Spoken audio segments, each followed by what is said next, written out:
안녕하십니까.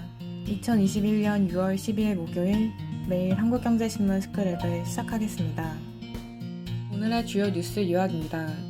첫 번째 기사는 이르면 다음 달부터 백신 접종을 완료하면 자가격리 없는 해외 단체 관광이 가능해질 전망이라는 소식입니다. 문화체육관광부와 국토교통부는 방역이 우수한 국가 간의 입국 관리를 완화해 단체 관광 등 제한된 형태로 국제 관광을 재개하는 트래블 버블을 추진한다고 9일 밝혔습니다. 방역 신뢰 국가 간 유전자 증폭 음성 확인서, 예방접종 증명서 제출 또는 도착 후 코로나19 검사 음성 판정을 통해 격리 면제 조치를 시행하는 방식으로 일반 여행 목적의 출입국을 허용한다는 것입니다.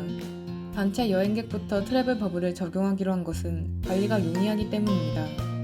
중앙재난안전대책본부 관계자는 단체 여행객은 여행사를 중심으로 백신 접종 증명서의 진위를 포함해 입국부터 출국까지 모든 동선에 대한 관리가 이루어진다며 여행객들의 방역 상황을 점검 및 모니터링할 수 있는 별도의 체계가 갖춰진 것이기 때문에 일반 해외 입국자와는 다른 방식을 적용한 것이라고 설명했습니다. 정부는 단체 여행을 주관하는 여행사에 트래블 버블 적용 국가에서 온 여행객들의 예방접종 증명서를 확인할 의무를 부여하기로 했습니다.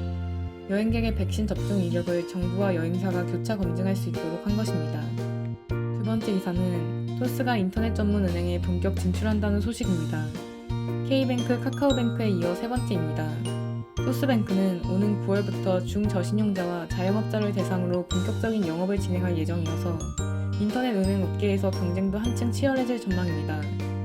토스뱅크는 금융 소외계층 약 1,300만 명을 끌어안는 것을 목표로 내세웠습니다. 중저신용자와 금융 이력이 부족한 학생, 주부, 소상공인, 국내 거주 외국인들이 그 대상입니다. 실제 토스뱅크는 출범 첫 해인 올해 전체 신용대출의 34.9%를 중저신용자에게 공급하겠다는 계획을 내놨습니다. 2023년 말까지 이 비중을 44%로 늘리는 게 목표입니다.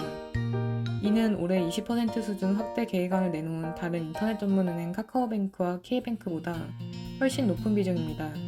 중금리 대출에 대한 토스뱅크의 자신감은 바로 신용평가 모형에서 나옵니다. 토스뱅크는 그동안 토스에 쌓였던 수백만 건의 금융 및 비금융 데이터를 바탕으로 자체 신용평가 모형을 구축했습니다. 신용평가사 옛 신용등급 기준으로 4등급 이하인 중저신용자의 80%를 토스뱅크 신용평가 모형으로 모의 실험한 결과 전체 중 30%가 기존 등급보다 높아진 것으로 조사됐습니다. 토스뱅크의 또 다른 특징은 원앱 전략입니다. 기존 토스 앱에서 인터넷 은행 서비스와 함께 증권과 보험, 자산관리 등 모든 금융 서비스를 제공하는 것입니다. 현재 2천만 명 넘는 토스 고객을 그대로 토스뱅크 고객으로 끌어모으겠다는 의미입니다. 이는 카카오뱅크와 정반대 전략입니다. 세 번째 이사는 블룸버그 통신이 9일 비트코인이 장기 약세장에 접어들 듯한 불길한 조짐을 보이고 있다는 차트 분석 전문가들의 경고를 보도했다는 소식입니다. 전문가들은 비트코인이 데드크로스에 빠져들 것이라고 경고했습니다. 데드크로스는 단기 이동 평균선이 장기 이동 평균선 아래로 내려가는 것인데 비트코인이 여기에 근접하고 있다는 것입니다. 마지막 데드크로스는 2019년 11월이었습니다. 지난 4월 중순 65,000달러에 육박했던 비트코인 값은 이날 33,000달러대로 밀렸습니다. 블룸버그는 많은 비트코인 투자자가 3만 달러의 쇼트, 즉 매도 포지션을 걸어놨다며 3만 달러가 깨지면 2만 달러까지 폭락할 수 있다고 했습니다. 비트코인의 위기는 단순히 가격 급락 때문만은 아닙니다. 보안이 뛰어난 디지털 안전자산이라는 믿음을 흔드는 사건이 이어지고 있기 때문입니다.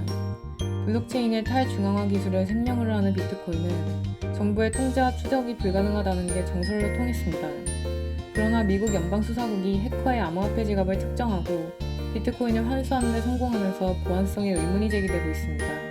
비트코인 열풍에 불을 붙였던 대기업의 직접 투자도 도마 위에 올랐습니다. 비트코인 보유량 세계 1위 기업인 미국 소프트웨어 업체 마이크로스트래티지가 대표적 사례입니다. 이 회사는 회사 시가총액의 80%에 맞먹는 돈을 코인으로 쌓아뒀지만 지난 7일 비트코인 가격 급락으로 2분기에 반영할 무형자산 손상차손 규모가 2억 8,450만 달러에 달한다고 밝혔습니다. 비트코인 43,200개를 보유한 테슬라도 2분기 반영할 손상차손이 1억 2,500만 달러에 이를 것으로 점쳐지고 있습니다.